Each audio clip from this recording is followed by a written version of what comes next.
ನಮಸ್ಕಾರ ವೀಕ್ಷಕರೇ, ನಾನು ನಿಮ್ಮ ಪ್ರೀತಿಯ ರೂಪ ಮಾತಾಡ್ತಾ ಇರೋದು. Welcome to my YouTube channel. ಇವತ್ತಿನ ಟಾಪಿಕ್ ಏನು ಗೊತ್ತಾ? ನಾವು ತುಂಬ ಅಡಿಕ್ಟ್ ಆಗಿದ್ದೀವಿ ಈ ಆನ್ಲೈನ್ ಶಾಪಿಂಗಿಗೆ, ಸರಿನಾ? ಲೈಕ್ ಬಟ್ಟೆ ತೊಗೊಳ್ಳೋವಾಗಲಿ ಅಥವಾ ಏನಾದರೂ ಮನೆಗೆ ಬೇಕು ಅಂದರೂ ವಸ್ತುಗಳು ತೊಗೋಬೇಕು ಅಂದರು ಅಥವಾ ಯಾವುದಾದ್ರೂ ಗ್ರಾಸರಿ ಶಾಪಿಂಗ್ ಮಾಡಬೇಕು ಅಂತ ಅಂದ್ರೂ ಅಥವಾ ಇವಾಗಂತೂ nowadays like everything, even like gold jewellery ಎಲ್ಲನೂ ನಾವು ಆನ್ಲೈನಲ್ಲಿ ಶಾಪಿಂಗ್ ಮಾಡೋದಕ್ಕೆ ಶುರು ಮಾಡಿದ್ದೀವಿ ಅಲ್ವಾ? ನನ್ನ ಜೀವನದಲ್ಲಿ ಆದ ಒಂದು ಘಟನೆ ಬಗ್ಗೆ ನಾನು ಇವತ್ತು ಮಾತಾಡ್ತೀನಿ. ನಾನು ಗೂಗಲ್ ಪೇ ಯೂಸ್ ಮಾಡೋದಿಲ್ಲ.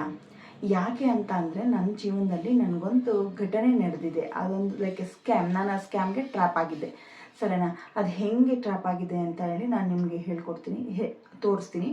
ಆ್ಯಂಡ್ ಆಲ್ಸೋ ನಾನು ಅದರಿಂದ ಆಚೆ ಬಂದಿದ್ದು ಹೇಗೆ.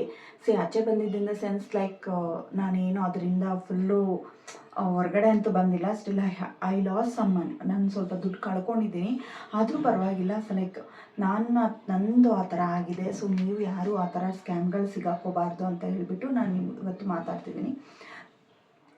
ನಾನು ಸಿಗಾಕೊಂಡಿದ್ದ ಸ್ಕ್ಯಾಮ್ ಏನಂದರೆ, ಲೈಕ್ ನಾರ್ಮಲಾಗಿ ಹುಡುಗಿಯರಿಗಂತೂ ಬಟ್ಟೆಗಳಂದ್ರೂ ತುಂಬಾ ಹುಚ್ಚಿರುತ್ತೆ ಅಲ್ವಾ? ಈ ಮನೇಲಿ ಎಷ್ಟು ಜೊತೆ ಬಟ್ಟೆ ಹೇಳಿ ಹೊರಗಡೆ ಯಾವುದಾದ್ರೂ ಹೊಸ್ದಾಗಿ ಏನಾದರೂ ಕಾಣಿಸ್ತಿದೆಯಾ, ಆಮೇಲೆ ಲೈಕ್ ನಾವು ಯಾವುದಾದ್ರೂ ಇನ್ನೂ ಏನಾದರೂ ಹೊಸದು ನೋಡೋಣ ಅಲ್ವಾ? ಯಾವ ಥರ ಹೊಸ ಬಟ್ಟೆಗಳು ಬಂದಿದೆ, ಲೈಕ್ ವೆಸ್ಟರ್ನ್ ಆಗಿರ್ಬೋದು, ಎತ್ನಿಕ್ ವೇರ್ ಆಗಿರ್ಬೋದು, ಯಾವುದನ್ನಾಗಲಿ ನಮಗೇನು ಯಾವ್ದಾದ್ರು ಬಟ್ಟೆಗಳು ಕಾಣಿಸ್ತು ಅಂದರೆ ಸಾಕು, ಸುಮ್ಮನೆ ಹುಡುಕ್ತಾನೆ ಇರ್ತೀವಿ. ಅದು ನಮ್ಮ ಹತ್ರ ನಮಗೆ ಅವಶ್ಯಕತೆ ಇದೆಯೋ ಇಲ್ವೋ ಅಂತ ಅದೆಲ್ಲ ನೋಡಲ್ಲ. ನಾನು ಆ ಥರ ನಾನು ಕೂಡ ನಾರ್ಮಲಾಗಿ ಶಾಪಿಂಗೋಸ್ಕರ ಸ್ಕ್ರೋಲ್ ಮಾಡ್ತಾಯಿದ್ದೆ. ಒಂದು ವೆಬ್ಸೈಟಲ್ಲಿ ಲೈಕ್ ಸಮ್ ಕ್ಲಾತಿಂಗ್ ಯಾವುದೋ ಒಂದು ಬಟ್ಟೆದು ನನಗೆ ತುಂಬ ಚೆನ್ನಾಗಿ ಹಿಡಿಸ್ತು. ಒಂದು ಕಾರ್ಡ್ ಸೆಟ್, ಅದು ಯಾವುದಂದ್ರೆ ಒಂದು ಕಾರ್ಡ್ ಸೆಟ್ ತೊಗೊಂಡು ನೋಡೋದಕ್ಕೆ ಫೋಟೋದಲ್ಲಿ ತುಂಬ ಚೆನ್ನಾಗಿತ್ತು. ಪ್ರೈಸ್ ಸ್ವಲ್ಪ ರೀಸನಬಲ್ ಪ್ರೈಸಲ್ಲಿತ್ತು. ಅದನ್ನು ಹೌದಲ್ವಾ, ಚೆನ್ನಾಗಿದೆ, ನೋಡೋಣ, ಟ್ರೈ ಮಾಡೋಣ. ಬಟ್ ಅದು ಹೊಸ ವೆಬ್ಸೈಟು. ನನಗೆ ಅವಾಗಲೇ ಅನ್ನಿಸ್ತು ಲೈಕ್ ಹೊಸ ವೆಬ್ಸೈಟು ತೊಗೋಬೇಕಾ ಬೇಡವಾ ಅಂತ. ಬಟ್ ನನಗೊಂಥರ ಏನಂದರೆ, ಈಗೆಲ್ಲ ಯಾವುದಾದ್ರೂ ಟ್ರೈ ಮಾಡಿದ್ರೆ ಅಲ್ವಾ ಗೊತ್ತಾಗೋದು. ಏನು ಟ್ರೈ ಮಾಡಲಿಲ್ಲ ಅಂದರೂ ಆ ಸೈಟಿಂದ ಹೆಂಗಿರುತ್ತೆ, ಚೆನ್ನಾಗಿರೋದು ಬರುತ್ತೋ ಇಲ್ವೋ, ಬಿಡು ಚೆನ್ನಾಗಿರೋದು ಬರಲಿಲ್ಲ ಅಂದರೆ ನಾವು ವಾಪಸ್ ಮಾಡೋಣ ಅಂತ ಹೇಳ್ಬಿಟ್ಟು ನಾನು ಅದರಲ್ಲಿ ಬಟ್ಟೆ ತೊಗೊಳೋದಕ್ಕೆ ಒಂದು ಆರ್ಡರ್ ಪ್ಲೇಸ್ ಮಾಡಿದೆ. ಅದು ನನ್ನ ವರ್ಕ್ ಪ್ರೆಷರು, ನನ್ನ ವರ್ಕ್ ಇದರಲ್ಲಿ ಲೈಕ್ ನಾನು ಪ್ಲೇಸ್ ಮಾಡಿರೋ ಆರ್ಡರ್ ಬಗ್ಗೆನೇ ನಾನು ಮರ್ತೋಗ್ಬಿಟ್ಟಿದ್ದೆ. ಆಮೇಲೆ ಅದ್ರ ಬಗ್ಗೆ ಏನು ಟ್ರ್ಯಾಕ್ ಮಾಡೋದು ಏನು ಅಂತ ನಾನು ಅಸಲು ಅದು ಗಮನಕ್ಕೆ ಇಟ್ಟಿರಲಿಲ್ಲ. ಸುಮಾರು ಒಂದು 10 days ಆದಮೇಲೆ ನನಗೆ ಫ್ಲ್ಯಾಶ್ ಆಯಿತು. ಯಾಕಂದರೆ ನಾನೊಂದು ಆರ್ಡ್ರ್ ಮಾಡಿದ್ದೆ ಅಲ್ವಾ, ಅದು ಯಾಕಿನ್ನೂ ಏನೋ ನನಗೆ ಸ್ಟೇಟಸ್ ಬರಲಿಲ್ಲ ಅಂತ ಹೇಳಿ ನನಗೆ ಅವಾಗ ಫ್ಲ್ಯಾಶ್ ಆಗಿ ಲೈಕ್ ನಾನು ಪ್ಲೇಸ್ ಮಾಡಿದ್ದಿಂದಲೇ ಒಂದು ಮೆಸೇಜ್ ಬಂದಿತ್ತು ನನಗೆ. Like this is your order, it's been track this the site ಅಂತ ಹೇಳ್ಬಿಟ್ಟು ಒಂದು ಮೆಸೇಜ್ ಇತ್ತು. ನಾನೇನು ಮಾಡಿದೆ, ನಂದು ಆ್ಯಕ್ಚುಲಿ ತುಂಬ ಮೆಸೇಜಸ್ ಇತ್ತು. ಬಟ್ ನನಗೆ ಅವತ್ತೇನೋ ಸ್ವಲ್ಪ ಫ್ರೀಯಾಗಿ ಟೈಮ್ ಇತ್ತು ಅನಿಸುತ್ತೆ. ಅದಕ್ಕೆ ನಾನು ಆ ಮೆಸೇಜಸ್ ಎಲ್ಲ ಹುಡುಕಿ ಆ ಆರ್ಡರ್ದು ಎಲ್ಲಿದೆ ಅಂತ ನೋಡಿ, ಅದರಲ್ಲಿ ಫೋನ್ ನಂಬರ್ ಮೆನ್ಷನ್ ಆಗಿತ್ತು. ಸರ್ ಅಲ್ವಾ, ಫೋನ್ ನಂಬರ್ ಮೆನ್ಷನ್ ಆಗಿದೆ, ಕಾಲ್ ಮಾಡೋಣ, ಈ ಆರ್ಡರ್ ಬಗ್ಗೆ ಏನು ಅಂತ ಕೇಳೋಣ ಅಂತ ಹೇಳ್ಬಿಟ್ಟು ನಾನು ಕಾಲ್ ಮಾಡಿದೆ. ಕಾಲ್ ಮಾಡಿದೆ, ಏನಾದ್ರು ಕಾಲ್ ಕನೆಕ್ಟ್ ಆಯಿತು. ಕಾಲ್ ಕನೆಕ್ಟ್ ಆಗಿ ನಾನು ಹೇಳಿದೆ ಹಿಂಗೆ ಲೈಕ್ ನಾನೊಂದು ಆರ್ಡರ್ ಪ್ಲೇಸ್ ಮಾಡಿದ್ದೆ, ಬಟ್ ಅದ್ರ ಬಗ್ಗೆ ನನಗೇನು ಟ್ರ್ಯಾಕ್ ಇಲ್ಲ, ಏನು ಪ್ರೊಸೆಸ್ಸು ಹೇಳಿ ಅಂತ ಹೇಳ್ಬಿಟ್ಟು ಕಾಲ್ ಮಾತಾಡಿದೆ. ಅವ್ರು ಏನು ಹೇಳಿದ್ರು ಗೊತ್ತಾ ಅವಾಗ, ಮೇಡಮ್ ನಿಮ್ಮ ಆರ್ಡ್ರದ್ದು ಇದು ಲೈಕ್ ನೀವೇ ನಮಗೆ ಆಥರೈಸ್ಡ್ ಕಸ್ಟಮರ್ ಅಂತ ಹೆಂಗೆ ಗೊತ್ತಾಗಬೇಕು? ಲೈಕ್ ನಾನು ಹೇಳಿದೆ ಅವಾಗ, ನಾನು ಇಲ್ಲ ರೀ, ನಾನೇ ಮಾಡಿರೋದು ಅಂತ ಇಂಗ್ಲೀಷಲ್ಲಿ ಮಾತಾಡಿದೆ. ಲೈಕ್ ದೇ ಆರ್ ಪ್ರೊಫೆಷ್ನಲ್, ತುಂಬ ಪ್ರೊಫೆಷ್ನಲಾಗಿ ಮಾತಾಡಿದ್ರು ಅವರು. ನಾನೇ ಆರ್ಡ್ರ್ ಮಾಡಿದ್ದೆ ಅಂತ. ಹೌದಾ ಮೇಡಮ್, ಜಸ್ಟ್ ವೆರಿಫಿಕೇಷನ್ಗೋಸ್ಕರ ನಾವು ಒಂದು ಮೆಸೇಜ್ ಕಳಿಸ್ತೀವಿ, ನೀವೇ ಆರ್ಡ್ರ್ ಮಾಡಿದ ಈ ಆರ್ಡರ್ ಐಡಿ ಅಗೇನೆಸ್ಟ್ ಒಂದು ಮೆಸೇಜ್ ಬರುತ್ತೆ, ಅದು ನಿಮಗೆ ಬಂತು ಅಂದರೆ ಆ ಮೆಸೇಜು ಅದನ್ನು ನಮಗೆ ಅದೇ ಮೆಸೇಜು ನಮಗೆ ಯಾವ ನಂಬರ್ಗೆ ಬಂದಿರುತ್ತೋ ಅದೇ ನಂಬರ್ಗೆ ಫಾರ್ವರ್ಡ್ ಮಾಡಿ ಅಂತ ಹೇಳಿದ್ರು. ಅದು ಸರಿ ಆಯಿತು, ವೆರಿಫಿಕೇಷನ್ಗೋಸ್ಕರ ಏನೋ ಕೇಳ್ತಿದ್ರು ಅಂತ ಹೇಳ್ಬಿಟ್ಟು ಅವ್ರೊಂದು ಮೆಸೇಜ್ ಕಳಿಸಿದ್ರು. ಇಟ್ ಹ್ಯಾಸ್ ಸಮ್ ಟೆಕ್ಸ್ಟ್, ಏನೋ ರ್ಯಾಂಡಮ್ ಟೆಕ್ಸ್ಟ್ ಇತ್ತು. ನಾನು ಅದನ್ನ ಅಷ್ಟೊಂದು ಗಮನಿಸ್ಲಿಲ್ಲ. ಆಮೇಲೆ ಏನು ಮಾಡಿದೆ, ನಾನು ಅದನ್ನ ಮೆಸೇಜ್ ಕಳಿಸ್ದೆ, ವಾಪಸ್ ರಿಟರ್ನ್ ಮಾಡಿದೆ. ಆಮೇಲೆ ಅವ್ರು ಹೇಳಿದ್ರು, ಮೇಡಮ್ ಅದು ಸರಿ ಆಗಲಿಲ್ಲ, ರಿಸೀವ್ ಆಗಿಲ್ಲ, ನಾನು ಇನ್ನೂ ಒಂದು ಮೆಸೇಜ್ ಕಳಿಸ್ತೀನಿ, ಇದನ್ನು ಕಳಿಸಿ ನಮಗೆ ಅದೇ ನಂಬರ್ಗೆ ಅಂತ ಅಂದರು. ನಾನು ಬಿಡು ಸರಿ ಆಯಿತು ಅಂತ ಹೇಳ್ಬಿಟ್ಟು ಅದೇ ಮೆಸೇಜ್ ಬಂದಿದ್ದನ್ನು ನಾನು ರಿಟರ್ನ್ ಕಳಿಸ್ದೆ, ಅದೇ ಮೆಸೇಜ್ ಕಳಿಸ್ದೆ. ಆಮೇಲೆ ಏನಾಯಿತು, ಮೇಡಮ್ ನೀವು ವ್ಯಾಲಿಡ್ ಕಸ್ಟಮರ್ರೇ, ಲೈಕ್ ನಿಮ್ಮ ಆರ್ಡರ್ ಬಗ್ಗೆ ನಾವು ಟ್ರೇಸ್ ಮಾಡ್ತೀವಿ ಅಂತ ಹೇಳಿ ಇದು ಮಾಡಿದ್ರು. ಸರಿ, ಟ್ರೇಸ್ ಮಾಡಿದ್ರೆ ನೀವು ಲೈನಲ್ಲೇ ಇರಿ ಮೇಡಮ್ ಅಂತ, ನಾವು ಈಗಲೇ ಟ್ರೇಸ್ ಮಾಡಿ ಹೇಳ್ತೀವಿ ಅಂತ ಅಂದರು. ಸರಿ ಬಿಡಿ ಆಯಿತು, ನಾನು ಲೈನಲ್ಲೇ ಇರೋಣ ಅಂತ ಹೇಳ್ಬಿಟ್ಟು ಲೈನಲ್ಲೇ ಇದ್ದೆ ಫೋನ್ ಕಾಲಲ್ಲಿ.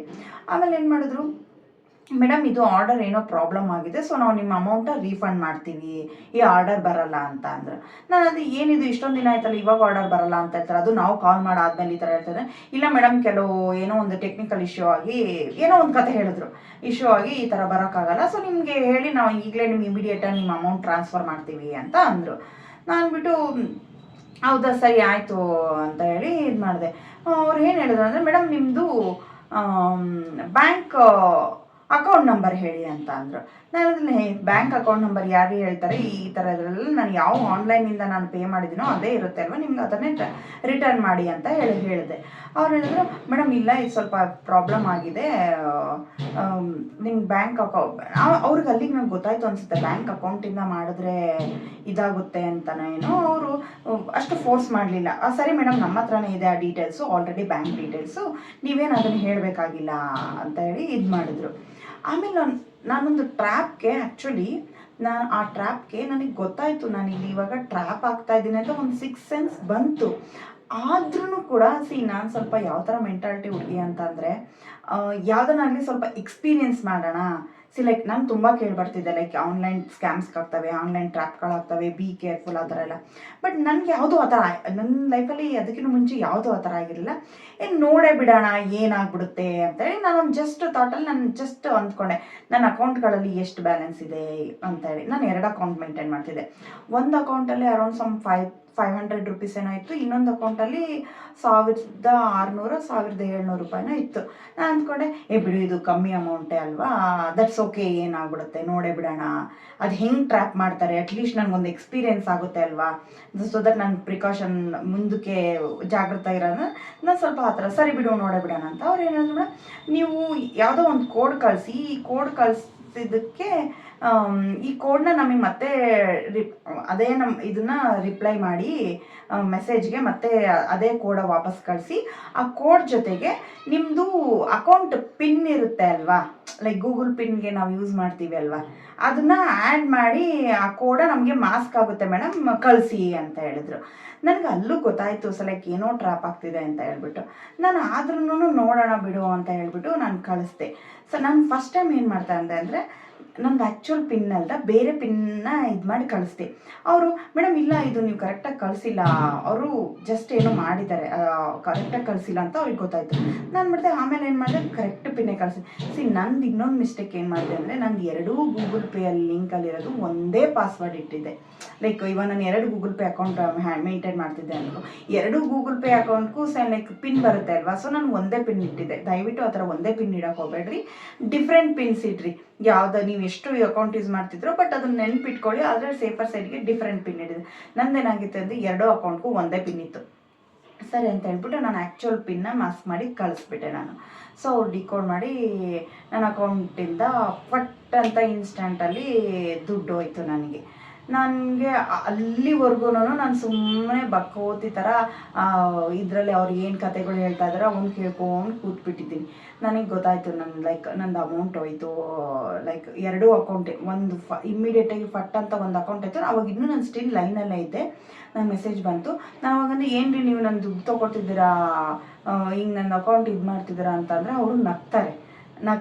ಲೈಕ್ ನೋಡಿ ನಮ್ಮ ಪರಿಸ್ಥಿತಿ ಹೆಂಗಿರುತ್ತೆ ಅಂತ ಹೇಳಿ ನಗ್ತಾರೆ. ಆಮೇಲೆ ನಂಗೆ ಇನ್ನೂ ಒಂದು ಅಕೌಂಟ್ ಹೋಗಿದೆ ಅಂತೇಳಿ ಫಟ್ ಅಂತ ನಾನು ಸರಿ ನಾನು ಇನ್ನೂ ಲೈನಲ್ಲಿದ್ದು ಇನ್ನೂ ಪ್ರಾಬ್ಲಮ್ ಆಗ್ಬಿಡುತ್ತೆ ಅಂತ ನಾನು ಕಟ್ ಮಾಡಿಬಿಟ್ಟೆ ಫೋನು. ಕಟ್ ಮಾಡಿದೆ. ಬಟ್ ನನಗೆ ಏನಾಯಿತು, ಆಲ್ರೆಡಿ ನನ್ನ ಅಕೌಂಟಿಗೂ ಅವ್ರದ್ದು ಲೈಕ್ ಅಕೌಂಟು ಆ ನಂಬರು ಎಲ್ಲ ಅವ್ರ ಕಡೆನೇ ಹೋಗ್ಬಿಟ್ಟಿದೆ. ಅವ್ರು ಏನು ಮಾಡಿದ್ರು ಗೊತ್ತಾ, ಆಮೇಲೆ ನಾನು ಕೊಟ್ಟಿರೋ ಇದ್ರ ಮೇಲೆ ನಾನು ಎಷ್ಟು ಅಕೌಂಟ್ಸಿಗೆ ಲಿಂಕ್ ಮಾಡಿರ್ಬೋದು ಮೇ ಬಿ ಅಂತ ಹೇಳಿ ನಂದಿದ್ದು 2 ಬ್ಯಾಂಕು. ಬಟ್ ಆ ಗೂಗಲ್ ಪೇ ಇನ್ಫಾರ್ಮೇಷನಿಂದ ಅವರು ಬೇರೆ ಯಾವುದ್ಯಾವುದು ಬ್ಯಾಂಕಲ್ಲಿ ಅಕೌಂಟ್ ಇಡ್ಬೋದು ದುಡ್ಡಿರುತ್ತೆ ಎಲ್ಲ ಬ್ಯಾಂಕ್ಗಳಿಗೂ ಟ್ರೈ ಮಾಡಿದ್ದಾರೆ ಗೊತ್ತಾ. ನಮ್ಮ ಫೋನ್ ನಂಬರ್ ತೊಗೊಂಡು ಆ ಗೂಗಲ್ ಪೇ ಪಿನ್ ತೊಗೊಂಡು ನನಗೆ, ಯಾಕಂದರೆ ಅವರು ಪ್ರತಿ ಸರಿ ಟ್ರೈ ಮಾಡಿದಾಗ್ಲೂ ನನಗೆ ಮೆಸೇಜ್ ಬರುತ್ತು. ಸುಮಾರು ನಾನು ಗೊತ್ತಿದ್ದಂಗೆ ನಮ್ಮ ಇಂಡಿಯಾದಲ್ಲಿ ಯಾವುದೆಲ್ಲ ಬ್ಯಾಂಕ್ಗಳಿದೆಯೋ ಎಲ್ಲ ಬ್ಯಾಂಕ್ಗಳು ಇಟ್ಕೊಂಡು ಎಲ್ಲದಕ್ಕೂ ಆ ಗೂಗಲ್ ಪೇ ಫೋನ್ ನಂಬರ್ ಹಾಕೋದು, ಆ ಪಿನ್ ನೋಡೋದು. ಬಟ್ ಅವ್ರು ಯಾವ ಥರ ಮಾಡೋದು ಅಂತ ಗೊತ್ತಿಲ್ಲ, ನನಗೆ ಪ್ರತಿ ಸರಿನೂ ಮೆಸೇಜ್ ಬರ್ತಿತ್ತು. ಲೈಕ್ ಈ ಥರ ಆಗಿದೆ ನೋಡಿ ಅಂತ ಹೇಳಿಬಿಟ್ಟು. ಸೊ ನಾನೇನಂದರೆ ನಂದು ಎರಡೂ ಬ್ಯಾಂಕಲ್ಲೂ ಕೂಡ ಇವಾಗ ಝೀರೋ ಬ್ಯಾಲೆನ್ಸ್ ಆಯಿತು. ಅವರು ಕೀಪ್ ಆನ್ ಟ್ರೈ ಮಾಡ್ತಾನೇ ಇದ್ದಾರೆ, ಆಯಿತಾ. ಸೊ ನನ್ನ ಎರಡೂ ಬ್ಯಾಂಕಲ್ಲಿ ಬ್ಯಾಲೆನ್ಸ್ ಜೀರೋ ಆಗೋಯ್ತು. ನನಗೆ ಭಯ ಶುರುವಾಯಿತು. ಯಾಕಂದರೆ ನನ್ನ ಸ್ಯಾಲ್ರಿ ಅಕೌಂಟಲ್ಲಿ ಕೂಡ ಅದು ಆಲ್ರೆಡಿ ಒಂದು ಸೇವಿಂಗ್ಸ್ ಅಕೌಂಟ್ ಥರ ಇತ್ತು, ಒಂದು ಸ್ಯಾಲ್ರಿ ಅಕೌಂಟ್ ಇತ್ತು. ಎರಡೂ ಅಕೌಂಟ್ದು ಇವಾಗ ಇವ್ರಿಗೆ ಕೊಟ್ಟಿದ್ದೀನಿ. ನನಗೆ ಇವಾಗ ಇನ್ನೊಂದು ಸ್ವಲ್ಪ ದಿವಸದಲ್ಲೆಲ್ಲ ಸ್ಯಾಲ್ರಿ ಬರುತ್ತೆ. ಅವ್ರು ಲೈಕ್ ಕಂಟಿನ್ಯೂಯಸ್ಸು ಈ ಥರ ಟ್ರೈ ಮಾಡ್ತಾನೇ ಇದ್ದಾರೆ. ಲೈಕ್ ಆ ಬ್ಯಾಂಕ್ ಕನೆಕ್ಟ್ ಮಾಡೋದು, ಈ ಬ್ಯಾಂಕಿಗೆ ಕನೆಕ್ಟ್ ಮಾಡೋದು, ದುಡ್ಡು ಏನಾದರೂ ಇದೆಯಾ ಯಾವುದಾದ್ರೂ ಅಂತ ತೊಗೊಳೋದು, ಈ ಥರ ಕಂಟಿನ್ಯೂಸ್ ಆಗ್ತಾ ಇದೆ. ಸೊ ನನಗೆ ಭಯ ಹತ್ಕೊಂಡ್ರೆ ನಾನು ಫಸ್ಟ್ ಮಾಡಿದ್ದಕ್ಕೇನು ಕೆಲಸ ಅಂತ ಅಂದರೆ ಬ್ಯಾಂಕಿಗೆ ಕಾಲ್ ಮಾಡಿಬಿಟ್ಟೆ. ಬ್ಯಾಂಕಿಗೆ ಕಾಲ್ ಮಾಡಿ, ಸೊ ಲೈಕ್ ಈ ಥರ ನನ್ನ ಅಕೌಂಟ್ ಟ್ರ್ಯಾಪ್ ಆಗಿದೆ, ನಾನೇನು ಅಂದ್ಕೊಂಡೆ ಬ್ಯಾಂಕಿಂದ ಏನಾದರೂ ಹೆಲ್ಪ್ ಆಗುತ್ತೇನೋ, ಲೈಕ್ ಅಕೌಂಟ್ ಯಾರು ಅಂತ ಐಡೆಂಟಿಫೈ ಮಾಡೋದಕ್ಕೂ, ಮತ್ತು ಆಮೇಲೆ ಇದು ಎಲ್ಲಿ ಹೆಂಗೆ ಸ್ಕ್ಯಾಮ್ ನಡೀತಿದೆ, ನಾನು ಸೈಬರ್ ಸೆಕ್ಯೂರಿಟಿ ಅವ್ರಿಗೆ ಏನಾದರೂ ಇನ್ಫಾರ್ಮ್ ಮಾಡ್ಬೋದು ಅಂತ ಹೇಳಿ ನಾನು ಬ್ಯಾಂಕ್ ಅವ್ರಿಗೆ ಕಾಲ್ ಮಾಡಿದೆ.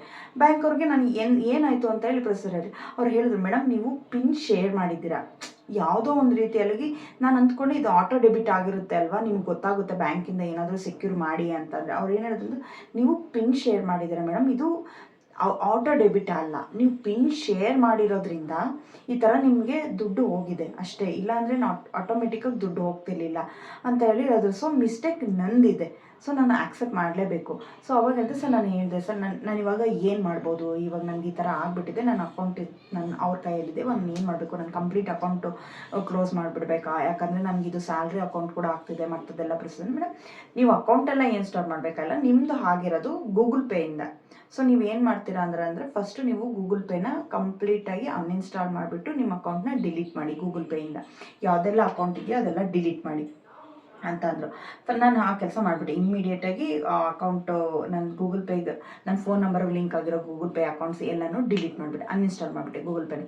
ಆಮೇಲೆ ಬ್ಯಾಂಕಿಗೆ ಹೋಗಿ ನಾನು ಬ್ಯಾಂಕ್ ಅವ್ರಿಗೆ ಕಾಲ್ ಮಾಡಿ, ಲೈಕ್ ಮೇ ಬಿ ಬೇರೆ ಏನಾದರೂ ಕಾರ್ಡ್ ಇನ್ಫಾರ್ಮೇಷನ್ ಡೀಟೇಲ್ಸು ಎಲ್ಲ ಸಿಗುತ್ತೇನೋ ಅಂತ ಹೇಳ್ಬಿಟ್ಟು ನಾನು ಭಯದಿಂದ ನಂದು ಡೆಬಿಟ್ ಕಾರ್ಡ್ಸ್ ಯಾವುದಿದೆ ಆ ಡೆಬಿಟ್ ಕಾರ್ಡ್ ಸಮೇತ ಬ್ಲಾಕ್ ಮಾಡಿಸ್ಬಿಟ್ಟೆ. ನನ್ನ ಡೆಬಿಟ್ ಕಾರ್ಡ್ ಪ್ಲೀಸ್ ಇನ್ಯಾಕ್ಟಿವ್ ಮಾಡಿಬಿಡಿ, ಈ ಥರ ನನಗೆ ಪ್ರಾಬ್ಲಮ್ ಆಗಿದೆ ಅಂತ ಹೇಳ್ಬಿಟ್ಟು. ಅವ್ರು ಲೈಕ್ ಸಮ್ ಪ್ರೊಸೀಜರ್ ತೊಗೊಂಡ್ರು, ಲೈಕ್ ನಾನೇ ಆಥರೈಸ್ಡ್ ಬ್ಯಾಂಕ್ ಹೋಲ್ಡರ್ ಅಂತ ಹೇಳ್ಬಿಟ್ಟು ಪ್ರೊಸೀಜರ್ ತೊಗೊಂಡು ನನ್ನ ಡೆಬಿಟ್ ಕಾರ್ಡ್ಸ್ ಕೂಡ ಎರಡೂ ಡೆಬಿಟ್ ಕಾರ್ಡ್ಸ್ನ ನಾನು ಇನ್ಯಾಕ್ಟಿವ್ ಮಾಡಿಸ್ಬಿಟ್ಟೆ. ಆಮೇಲೆ ನಂದು ಇನ್ನೊಂದು ಆಪ್ಷನ್ ಇದ್ದದ್ದು ನೆಟ್ ಬ್ಯಾಂಕಿಂಗು. ನನಗೆ ತುಂಬ ಭಯ ಆಗ್ಬಿಡ್ತು, ಯಾಕಂದರೆ ನೆಟ್ ಬ್ಯಾಂಕಿಂಗಿಂದ ಏನಾದ್ರೂ ಪ್ರಾಬ್ಲಮ್ ಆಗುತ್ತಾ ಆಮೇಲೆ ಏನು ಅಂತ ಹೇಳ್ಬಿಟ್ಟು ನಾನು ಮತ್ತೆ ಬ್ಯಾಂಕ್ ಅವ್ರಿಗೆ ಕಾಲ್ ಮಾಡಿ ಕೇಳಿದೆ, ಈ ಥರ ಆಗಿಬಿಟ್ಟಿದೆ, ನಂದು ನೆಟ್ ಬ್ಯಾಂಕಿಂಗ್ ಕೂಡ ಕ್ಲೋಸ್ ಮಾಡಿಬಿಡಿ, ಬೇಡ ಈಗ ಸದ್ಯಕ್ಕೆ, ನಾನು ಆಮೇಲೆ ನಾನು ರೀಓಪನ್ ಮಾಡ್ಕೋತೀನಿ ಅಂತ ಹೇಳಿದೆ. ಬಟ್ ಅವ್ರು ನೆಟ್ ಬ್ಯಾಂಕಿಂಗ್ ಕ್ಲೋಸ್ ಮಾಡೋದಕ್ಕೆ, ಮೇಡಮ್ ನೆಟ್ ಬ್ಯಾಂಕಿಂಗ್ ನೀವು ಆಟೋಮೆಟಿಕ್ಕಾಗಿ ಕ್ಲೋಸ್ ಮಾಡೋಕ್ಕಾಗಲ್ಲ, ನೀವು ಬ್ಯಾಂಕಿಗೆ ಬಂದು ಪ್ರೊಸೀಜರು ಅದನ್ನು ಫಾರ್ಮ್ ಫಿಲ್ಲೆಲ್ಲ ಮಾಡಿಬಿಟ್ಟು ನೀವು ಇದು ಮಾಡಬೇಕು ಅಂತ ಹೇಳಿದ್ರು. ಬಟ್ ನನಗೆ ತುಂಬ ಭಯದಲ್ಲಿದ್ದೀನಿ. ಸೊ ಲೈಕ್ ಇಲ್ಲ ಕ್ಲೋಸ್ ಮಾಡಿ ಅಂತ ಕೇಳ್ಕೊಂಡೆ. ಅವ್ರು ಇಲ್ಲ ಮೇಡಮ್, ನಾನು ಆಮೇಲೆ ಹೇಳಿದೆ ಈ ಥರ ಪ್ರೊಸೀಜರ್ ಆಗಿದೆ, ನಂದು ಏನಾದರೂ ಅಕೌಂಟ್ ಹೋಗೋದು, ದುಡ್ಡು ಏನಾದರೂ ಬಂದರೆ ಹೋಗುತ್ತಾ ಅಂದರು. ಮೇಡಮ್ ಡೋಂಟ್ ವರಿ, ನೆಟ್ ಬ್ಯಾಂಕಿಂಗಿಂದ ಏನೂ ಆಗೋಲ್ಲ, ನೀವು ನೆಕ್ಸ್ಟು ಯಾವುದೇ ಥರದ್ದು ಪಿನ್ ಶೇರ್ ಮಾಡಬೇಡಿ, ಯಾಕಂದರೆ ನೆಟ್ ಬ್ಯಾಂಕಿಂಗಿಂದ ದುಡ್ಡು ಹೋಗ್ಬೇಕಂದ್ರೆ OTP ಕೇಳುತ್ತೆ, ನೀವು OTPಸ್ನೆಲ್ಲ ದಯವಿಟ್ಟು ಶೇರ್ ಮಾಡಬೇಡಿ ಯಾರಿಗೂ ಈ ಥರ ಅಂತ. ಸೊ ನನಗೆ ಓಕೆ ಅಂತ ಹೇಳಿ ಸುಮ್ಮನೆ ನಾನು ಸೈಬರ್ ಕ್ರೈಮ್ಗೆ ಏನಾದರೂ ಕಾಲ್ ಮಾಡೋಣ, ಇನ್ಫಾರ್ಮ್ ಮಾಡೋಣ ಅಂತಂದೆ. ಬಟ್ ಅದೆಲ್ಲರೂ ಹೇಳಿದ್ರು ಆ್ಯಕ್ಚುಲಿ ಅದು ನಿನ್ನ ಮಿಸ್ಟೇಕು, ಯಾಕಂದರೆ ನೀನು ಪಿನ್ ಶೇರ್ ಮಾಡಿದ್ದೆ. So like in the form of anything, like text ಆಗೋ ಅಥವಾ ಮಾಸ್ಕ್ ಮಾಡೋ ಏನು ಮಾಡಿದೆಯೋ ನೀನು ಟೆಕ್ಸ್ಟ್ ಶೇರ್ ಮಾಡಿದೆಯಾ, so that's mistake from your side. So ನಿನಗೆ ಏನೇ ಮಾಡಿದ್ರು ಬ್ಯಾಂಕ್ ಅವರು ಕೂಡ ಏನೂ ಹೆಲ್ಪ್ ಮಾಡೋಕ್ಕಾಗಲ್ಲ, ಸೈಬರ್ ಕ್ರೈಮ್ ಅವರು ಕೂಡ ಏನೂ ಹೆಲ್ಪ್ ಮಾಡೋಕ್ಕಾಗಲ್ಲ ಅಂತ ಹೇಳಿದ್ರು. ಓಕೆ ಬಿಡು ಅಂತ ಹೇಳ್ಬಿಟ್ಟು ನನಗೆ ತುಂಬ ಅಂದರೆ ತುಂಬ ಬೇಜಾರಾಯಿತು. ಆದರೆ ಒಂದಿದಂದರೆ ಒಂದು ಮನಶ್ಶಾಂತಿ ಅಂತೂ, ಓಕೆ ಬಿಡು ನಂದು ಸ್ವಲ್ಪನೇ ಅಮೌಂಟ್ ಇತ್ತು ಅದಷ್ಟೇ ಹೋಯ್ತು. ಬಟ್ ಸೀರಿಯಸ್ಲಿ ಲೈಕ್ ನಾವು ಹೇಳೋಕ್ಕಾಗಲ್ಲ, ಯಾವ ಇದ್ರಲ್ಲಿ ಬೇಕಾದರೂ ನಮ್ಮ ಹತ್ರ ದುಡ್ಡು ಜಾಸ್ತಿ ಇದ್ದಾಗಲೂ ನಾವು ಈ ಥರ ಸ್ಕ್ಯಾಮ್ಗಳಿಗೆ ಸಿಗಾಕೊಬಿಡ್ಬೋದು. ಸೊ ಲೈಕ್ ಅದಕ್ಕೆ ಹೇಳ್ತಾ ಇದ್ದೀನಿ, ಬಿ ಕೇರ್ಫುಲ್ ಆಗಿರಿ. ಇದಲ್ಲದೆ ನನ್ನ ಸುತ್ತಮುತ್ತ ಎಷ್ಟೋ ಘಟನೆಗಳಾಗಿದ್ದಾವೆ. ಲೈಕ್ ನಮ್ಮ ನೇಬರ್ ಒಬ್ಬರದೆ, ಅವರಪ್ಪ is N army X-employee. So ಅವ್ರಿಗೆ ಮಾಮೂಲು ತಿಂಗಳ ಪೆನ್ಷನ್ ಬರುತ್ತೆ ಅಲ್ವಾ. ಸೊ ಪೆನ್ಷನ್ ಬರ್ತಾ ಇರೋದು ಅವ್ರಿಗೆ ಏನು ಮಾಡಿದ್ದಾರೆ ಅಂದರೆ ಕಾಲ್ ಮಾಡಿಬಿಟ್ಟು, ಸರ್ ನಿಮ್ಮದು ಬ್ಯಾಂಕ್ ಅಕೌಂಟು ಡಿಯಾಕ್ಟಿವೇಟ್ ಆಗಿದೆ, ಪೆನ್ಷನ್ ಬರೋದು, ಸೊ ನಿಮ್ಗೆ ನೆಕ್ಸ್ಟ್ ಮಂತ್ ಪೆನ್ಷನ್ ಬರಬೇಕು ಅಂತ ಅಂದರೆ ನೀವು ಬ್ಯಾಂಕದು ಇದನ್ನು ವೆರಿಫೈ ಮಾಡಬೇಕು, ಸೊ ನಿಮ್ಮದು ವೆರಿಫೈ ಆಗಿಲ್ಲ ಅಂತ. ಹೌದಾ, ಏನು ಮಾಡಬೇಕು ಅದಕ್ಕೆ? ಒಂದ್ಸಲ ಈ ಥರ ನಿಮಗೆ ಒಂದು OTP ಬರುತ್ತೆ, ಶೇರ್ ಮಾಡಿ, ನಾವು ಬ್ಯಾಂಕ್ ವೆರಿಫೈ ಮಾಡ್ತೀವಿ, ಸೊ ದಟ್ ನಿಮಗೆ ಪೆನ್ಷನ್ ದುಡ್ಡು ಬರೋದಕ್ಕೆ ಏನೂ ಪ್ರಾಬ್ಲಮ್ ಆಗೋಣ ಅಂತ. ಸ್ವಲ್ಪ ಹಿಂದಿನ ಕಾಲದವ್ರಲ್ವ, ಅವರು ಇರ್ಬೋದೇನೋ ಅಂತ ಹೇಳ್ಬಿಟ್ಟು ನಂಬಿಟ್ಟು ಅವ್ರ ಪಾಪ OTP ಶೇರ್ ಮಾಡಿದ್ದಾರೆ. ಪಾಪ ಅವ್ರದ್ದು 1 ತಿಂಗಳದು ಇದ್ದಿದ್ದು ದುಡ್ಡು, ಪೆನ್ಷನ್ ಬಂದಿರೋ ದುಡ್ಡು ಇಷ್ಟನ್ನು ತೊಗೊಂಡ್ಬಿಟ್ಟಿದ್ದಾರೆ. ಲೈಕ್ ಜನ ಗೊತ್ತಿಲ್ಲ ಯಾಕೆ ಈ ಥರ ಎಲ್ಲ ಮಾಡ್ತಾರೆ ಅಂತ. ಅವ್ರಿಗೆ ಏನು ಪ್ರಾಬ್ಲಮ್ ಇರುತ್ತೋ, ಅಥವಾ ಲೈಕ್ ಇದೊಂಥರ ಅವ್ರ ಮನಸ್ಥಿತಿ ಮೇ ಬಿ ನಾವು ಮಾಡ್ತಿರೋದು ಕರೆಕ್ಟಾಗೇ ಇದೆ ಅನ್ನೋ ಫೀಲಿಂಗಲ್ಲಿ ಮಾಡ್ತಾರೇನೋ. ಆದರೆ ಒಬ್ಬೊಬ್ರಿಗೂ ದುಡಿಬೇಕು ಅಂದರೆ ಎಷ್ಟು ಕಷ್ಟ ಇದೆ. ಒಬ್ಬ ಮನುಷ್ಯ ಒಂದು 500-600 ರೂಪಾಯಿ ಸಂಪಾದಿಸಬೇಕು ಅಂತ ಹೇಳ್ಬಿಟ್ಟು ಬೆಳಗ್ಗೆಯಿಂದ ಸಾಯಂಕಾಲದವರೆಗೂ ಎಷ್ಟು ಕಷ್ಟಪಟ್ಟು ಕೆಲಸ ಮಾಡ್ತಾರೆ ಅಲ್ವಾ. ಯಾರಿಗೂ ದುಡ್ಡು ಸುಮ್ಮನೆ ಬರಲ್ಲ. ಲೈಕ್ ಮೇ ಬಿ 5 ರೂಪಾಯಿ ಆಗಿರ್ಬೋದು, 10 ರೂಪಾಯಿ ಆಗಿರ್ಬೋದು. ನಾವು ಅಂದ್ಕೋತೀವಿ ಭಿಕ್ಷಕ ಎಷ್ಟು ಸುಲಭನಾಗಿ ಭಿಕ್ಷೆ ಬೇಡ್ಬಿಡ್ತಾನೆ ಅಲ್ವಾ ಅಂತ. ಆ ಥರ ಅಲ್ಲ. ಸೊ ಒಬ್ಬ ಭಿಕ್ಷೆ ಯಾರಾದರೂ ಕೊಡಬೇಕು ಅಂತ ಅವನು 10 ಜನದ ಹತ್ರ ಕೇಳಬೇಕು, ಸರಿನಾ? ಆವಾಗಲೇ ಯಾರೋ ಒಬ್ಬರೋ ಇಬ್ಬರೋ ದುಡ್ಡು ಕೊಡ್ತಾರೆ. ಸೊ ಯಾವುದು ಸುಮ್ಮನೆ ಅಂತೂ ದುಡ್ಡು ಬರಲ್ಲ. ಸೊ ಈ ಥರ ಸ್ಕ್ಯಾಮ್ಗಳಿಗೆ ಸಿಕ್ಕಾಕ್ಕೊಬಿಟ್ಟು ನಮ್ಮ ಓನ್ ಕಷ್ಟಪಟ್ಟಿರೋ ದುಡ್ಡನ್ನ, ಮನಿನ ಈ ಥರ ಕಳ್ಕೊಂಡ್ರೆ ತುಂಬ ಅಂದರೆ ತುಂಬ ದುಃಖ ಆಗುತ್ತೆ. ನಂದು ಇನ್ನೊಂದು ಏನಾಗಿತ್ತು ಅಂದರೆ, ಜಸ್ಟ್ ಈ ಸ್ಕ್ಯಾಮ್ ಆಗೋದಕ್ಕಿಂತ ಮುಂಚೆನೇ ನನ್ನ ಅಕೌಂಟಲ್ಲಿ ಸಮ್ ಲ್ಯಾಕ್ಸ್ ಮನಿ ಇತ್ತು. ಯಾಕಿತ್ತು ಅಂತ ಅಂದರೆ, ನಾವೊಂದು ಸೈಟ್ ತೊಗೋಬೇಕು ಅಂತ ಹೇಳಿ ನಾವು ಪರ್ಸ್ನಲ್ ಲೋನ್ ಅಪ್ಲೈ ಮಾಡಿದ್ದೆ. ಸೊ ಆ ಪರ್ಸ್ನಲ್ ಲೋನ್ ಅಮೌಂಟ್ ಬಂದಿತ್ತು. ನನ್ನ ಗುಡ್ ಥಿಂಗ್ ಏನಂತ ಅಂದರೆ, ಜಸ್ಟ್ 1 ವೀಕ್ ಬಿಫೋರೇ ನಾವು ಆ ಸೈಟ್ ಅವ್ರಿಗೆ ಆ ಪರ್ಸ್ನಲ್ ಲೋನ್ ಅಮೌಂಟ್ ಏನು ಬಂದಿತ್ತು ಆ ದುಡ್ಡಿಷ್ಟನ್ನು ಅವರಿಗೆ ಸೈಟ್ ಅವ್ರಿಗೆ ಕೊಟ್ಬಿಟ್ಟಿದ್ವಿ. ಸೊ ಈ ಥರ ಆಗಿದೆ ಫ್ರೆಂಡ್ಸ್. Be careful. ನೀವು ಯಾವುದೇ ಒಂದು ಆನ್ಲೈನ್ ವೆಬ್ಸೈಟ್ಗೆ ಹೋಗ್ಬೇಕಂದ್ರೂ ಗೂಗಲಲ್ಲಿ ರಿವ್ಯೂ ಮಾಡಿ. ಲೈಕ್ ಏನಾದರೂ ಸ್ಕ್ಯಾಮ್ ಇದೆಯಾ ಅಥವಾ ಅದ್ರ ಬಗ್ಗೆ ಏನಾದರೂ ಇನ್ಫಾರ್ಮೇಷನ್ ಇದೆಯಾ ಗೂಗಲಲ್ಲಿ, ಸೊ ದಟ್ ನೀವು ಟ್ರಸ್ಟ್ ಮಾಡಿ. ಇಲ್ಲ ಅದ್ರ ಬಗ್ಗೆ ಏನು ಇನ್ಫಾರ್ಮೇಷನ್ ಇಲ್ಲ, ಯಾರಾದರೂ ಬರೆದಿದ್ರು ಅಂತ ಅಂದರೆ ಪರವಾಗಿಲ್ಲ. ಸೊ ಇನ್ನೊಂದು ಏನಂದರೆ, ನಿಮ್ಗೆ ಯಾವುದಾದ್ರೂ ಈ ಥರ ಇದು ನನ್ನೊಬ್ಬಳದೇ ಅಲ್ಲ ಸ್ಟೋರಿ. ಈ ಥರ ಸ್ಟೋರಿಗಳು ಎಲ್ಲರ ಜೀವನದಲ್ಲಿ ಯಾವುದೋ ಒಂದು ರೀತಿಯಾಗಿ ಆಗಿರುತ್ತೆ. ದಯವಿಟ್ಟು ಇನಿಷಿಯೇಟ್ ತೊಗೊಂಡು ಗೂಗಲಲ್ಲೋ ಯಾವುದಾದ್ರೂ ರಿವ್ಯೂಸ್ ಕೊಡಿ. ಎಲ್ಲಾದ್ರೂ ಈ ಥರ ಪರ್ಟಿಕ್ಯುಲರ್ ಇದರಿಂದ ಈ ಥರ ಸ್ಕ್ಯಾಮ್ ಆಗಿದೆ, ಈ ಥರ ವೆಬ್ಸೈಟಿಂದ ಜನಗಳಿಗೆ ಸ್ವಲ್ಪ ಅವೇರ್ನೆಸ್ ಕೊಡಿಸಿ. ನಾವು ಅಂದ್ಕೋತೀವಿ ನಾವು ತುಂಬ ಬುದ್ಧಿವಂತರಿದ್ದೀವಿ ಅಲ್ವಾ, ನಮಗೆ ತುಂಬ ಗೊತ್ತಿದೆ, ನಾವು ಎಷ್ಟೊಂದು ಸೈಟ್ಗಳು ನೋಡಿದ್ದೀವಿ, ಎಷ್ಟೊಂದು ಈ ಥರ ಸ್ಕ್ಯಾಮ್ಗಳೆಲ್ಲ ಮಾಡಿದ್ದೀವಿ, ನಮ್ಗೇನು ಆ ಥರ ಆಗಲ್ಲ, ನಾವು ಸೇಫರ್ ಸೈಡಾಗಿರ್ತೀವಿ ಅಂದ್ಕೋತೀವಿ. ಆ ಥರ ತಿಳ್ಕೊಳ್ಳೇಬೇಡಿ. ಯಾರಿಗೆ ಯಾವಾಗ ಏನು ಮೈಂಡ್ಸೆಟ್ ಇರುತ್ತೆ, ಹೇಗೆ ಟ್ರ್ಯಾಪ್ಗಳಿಗೆ ಸಿಗಾಕೋತೀವಿ ಅನ್ನೋದು ನಮಗೆ ಗೊತ್ತಿರಲ್ಲ. ಸೊ ಈ ಥರ ಶೇರ್ ಮಾಡೋದ್ರಿಂದ ಏನಂದರೆ, ಲೈಕ್ ನನ್ನೊಂದು ಎಕ್ಸ್ಪೀರಿಯೆನ್ಸ್ ಶೇರ್ ಮಾಡಿದ್ದೀನಿ. ಸೊ ಲೈಕ್ ನಿಮಗೂ ಯಾವ್ದಾದ್ರು ಇದೇ ಥರದ ಎಕ್ಸ್ಪೀರಿಯೆನ್ಸ್ ಆಗಿದ್ರೆ ದಯವಿಟ್ಟು ಕಮೆಂಟ್ ಮುಖಾಂತರ ತಿಳಿಸಿ. ನಾನು ಅದನ್ನು ಶೇರ್ ಮಾಡ್ತೀನಿ 4 ಜನಗಳಿಗೆ. ಸೊ ದಟ್ ಲೈಕ್ ಯಾರು ಈ ಥರ ಸ್ಕ್ಯಾಮ್ಗಳಿಗೆ ಟ್ರ್ಯಾಪ್ ಆಗದೆ ಅವ್ರ ದುಡ್ಡು ಅವ್ರು ಸೇಫಾಗಿ ಇಟ್ಕೊಳ್ಳೋಕೆ ಅವಕಾಶ ಮಾಡಿಕೊಟ್ಟಂಗಾಗುತ್ತೆ. ಸೊ ಸಾಧ್ಯವಾದಷ್ಟು ಈ ವಿಡಿಯೋನ ನಿಮ್ಗೆ ಗೊತ್ತಿರೋರ್ಗೂ ಯಾರಿಗಾದ್ರೂ ಶೇರ್ ಮಾಡ್ತಾರೆ. ಲೈಕ್ ಜೀವನದಲ್ಲಿ ಹೆಂಗೆಲ್ಲ ಟ್ರ್ಯಾಪ್ ಮಾಡಿ ನಾವು ಸಿಗಾಕೋತೀವಿ. ಲೈಕ್ ನಾನೊಬ್ಳು ಓದ್ಕೊಂಡಿರೋಳು, ನನಗೆ ಗೊತ್ತಿರೋರೇ ನಾವು ಈ ಥರ ಟ್ರ್ಯಾಪ್ಗಳು ಸಿಗಾಕೋತೀವಿ. ಪಾಪ ಎಷ್ಟೊಂದು ಜನಕ್ಕೆ ಇದ್ರ ಬಗ್ಗೆ ಐಡಿಯಾನೇ ಇರೋದಿಲ್ಲ. ಅವ್ರಿಗೆ ಯಾವುದೋ ಒಂದು ಮುಖಾಂತರ ಲೈಕ್ ಈ ಥರ ಪೆನ್ಷನು ಅಥವಾ ಈಗ ಕೆಲವರಿಗೆ ಗಂಡ ತಿರೋಗಿರ್ತಾರೆ, ಅವ್ರಿಗೆ ವಿಡೋ ಪೆನ್ಷನ್ಸ್ ಬರ್ತಾ ಇರುತ್ತೆ. ಆ ಥರದವ್ರಿಗೆಲ್ಲ ಅವರೆಲ್ಲ ಎಷ್ಟು ಈಸಿಯಾಗಿ ಟ್ರ್ಯಾಪಿಗೆ ಸಿಗಾಕೋಬೋದು ಹೇಳಿ. ಅಟ್ಲೀಸ್ಟ್ ನಿಮ್ಮ ಸುತ್ತಮುತ್ತ ಯಾರಾದರೂ ಇರ್ತಾರೆ, ನಿಮ್ಮ ರಿಲೇಟಿವ್ಸ್ ಯಾರಾದರೂ ಇರ್ತಾರೆ, ಅವ್ರಿಗೆಲ್ಲ ಹೇಳಿ ಈ ಥರ ಇನ್ಫಾರ್ಮೇಷನ್ ನಿಮಗೆ ಈ ಥರ ಆಗ್ಬೋದು. ಯಾವುದಾದ್ರೂ ಬ್ಯಾಂಕಿಂದ ಈ ಥರ ನಿಮ್ಗೆ ಆ ಥರ ಯಾವ್ದಾರ ಫೋನ್ ಬಂತು, OTP ದಯವಿಟ್ಟು ಈ ಥರ ಏನು ಮಾಡಬೇಡಿ ಅಂತ ಹೇಳಿ ಸ್ವಲ್ಪ ಅವೇರ್ನೆಸ್ ಕೊಡಿ. ನಾವು ಸ್ವಲ್ಪ ಜನಕ್ಕೆ ಯಾರಿಗಾದ್ರೂ ಹೇಳಿದ್ರೆ ಯಾರಿಗಾದ್ರೂ ಇಬ್ಬರಿಗಾದ್ರೂ ಯೂಸ್ ಆಗೇ ಆಗುತ್ತೆ ಅಲ್ವಾ. ಆ ಒಬ್ರಿಗಿಬ್ಬರಿಗೆ ಯೂಸ್ ಆದ್ರೂ ಅದು ನನಗೆ ಅದೇ ಖುಷಿ ಕೊಡುತ್ತೆ. ಸರಿನಾ? Thank you friends.